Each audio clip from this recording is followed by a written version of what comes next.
ಗದಗ ಜಿಲ್ಲೆಯ ನರಗುಂದ ತಾಲೂಕಿನ ಪ್ರಮುಖ ಬಸ್ ನಿಲ್ದಾಣದ ಅವ್ಯವಸ್ಥೆ ಇದೀಗ ಸಾರ್ವಜನಿಕರ ಆಕ್ರೋಶಕ್ಕೆ ಕಾರಣ ಆಗಿದೆ. ಪ್ರತಿನಿತ್ಯ ಸಾವಿರಾರು ಪ್ರಯಾಣಿಕರು, ವಿದ್ಯಾರ್ಥಿಗಳು, ಮಹಿಳೆಯರು ಹಾಗೂ ವಯೋವೃದ್ಧರು ಸಂಚರಿಸುವ ಈ ಬಸ್ ನಿಲ್ದಾಣದ ಆವರಣವೇ ಕೊಳಚೆ ನೀರು, ಕಸದ ರಾಶಿ ಹಾಗೂ ದುರ್ವಾಸನೆಯಿಂದ ನರಕ ಸದೃಶ್ಯವಾಗಿ ಮಾರ್ಪಟ್ಟಿದೆ.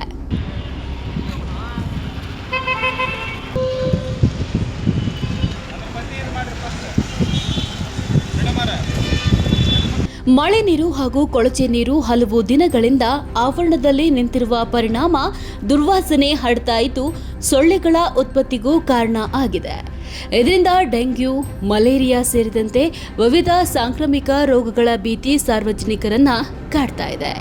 ಇನ್ನು ಬಸ್ಗಾಗಿ ಕಾಯುವ ಪ್ರಯಾಣಿಕರು ಅನಿವಾರ್ಯವಾಗಿ ಕೊಳಚೆ ನೀರು ಹಾಗೂ ಕೆಸರಿನ ನಡುವೆಯೇ ನಿಲ್ಲಬೇಕಾದ ಪರಿಸ್ಥಿತಿ ನಿರ್ಮಾಣ ಆಗಿದೆ.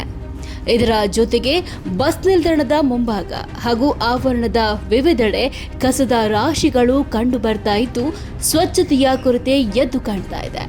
ಒಳಚರಂಡಿ ಹಾಗೂ ಮಳೆ ನೀರು ಸರಾಗವಾಗಿ ಹರಿದು ಹೋಗೋದಕ್ಕೆ ಸೂಕ್ತ ವ್ಯವಸ್ಥೆ ಇಲ್ಲದಿರೋದು ಸಮಸ್ಯೆಯನ್ನ ಮತ್ತಷ್ಟು ಗಂಭೀರಗೊಳಿಸಿದೆ.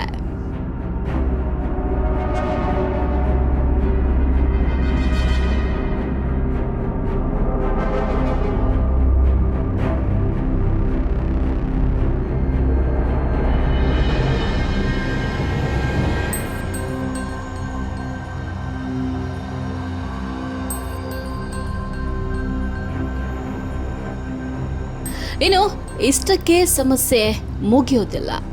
ಬಸ್ ನಿಲ್ದಾಣದ ಒಳಭಾಗದಲ್ಲೇ ಸಾರ್ವಜನಿಕರು ಮಲಮೂತ್ರ ವಿಸರ್ಜನೆ ಮಾಡ್ತಾ ಇರೋದು ಕಂಡು ಬರ್ತಾ ಇದ್ದು ಸ್ವಚ್ಛತೆ ಹಾಗೂ ಸಾರ್ವಜನಿಕ ಆರೋಗ್ಯದ ಬಗ್ಗೆ ಗಂಭೀರ ಪ್ರಶ್ನೆಗಳನ್ನ ಹುಟ್ಟುಹಾಕಿದೆ.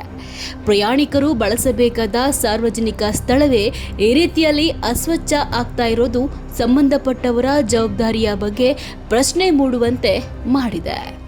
ಇನ್ನು ಶಾಲಾ ಕಾಲೇಜು ವಿದ್ಯಾರ್ಥಿಗಳು, ಮಹಿಳೆಯರು ಹಾಗೂ ವಯೋವೃದ್ಧರು ಪ್ರತಿದಿನ ಇದೇ ಪರಿಸ್ಥಿತಿಯನ್ನ ಎದುರಿಸ್ತಾ ಇದ್ರು ಸಮಸ್ಯೆಗೆ ಶಾಶ್ವತ ಪರಿಹಾರ ಕಲ್ಪಿಸುವಲ್ಲಿ ಸಂಬಂಧಪಟ್ಟವರು ವಿಫಲರಾಗಿದ್ದಾರೆ ಎಂಬ ಆರೋಪ ಸ್ಥಳೀಯರಿಂದ ಕೇಳಿಬರ್ತಿದೆ. ಇನ್ನು ಹಲವು ಬಾರಿ ಅಧಿಕಾರಿಗಳ ಗಮನಕ್ಕೆ ಸಮಸ್ಯೆ ತಂದಿದ್ರೂ ನಿರೀಕ್ಷಿತ ಮಟ್ಟದಲ್ಲಿ ಕ್ರಮ ಕೈಗೊಳ್ಳಲಾಗಿಲ್ಲ ಎಂಬ ಆರೋಪ ಕೇಳಿಬರ್ತಾ ಇದೆ.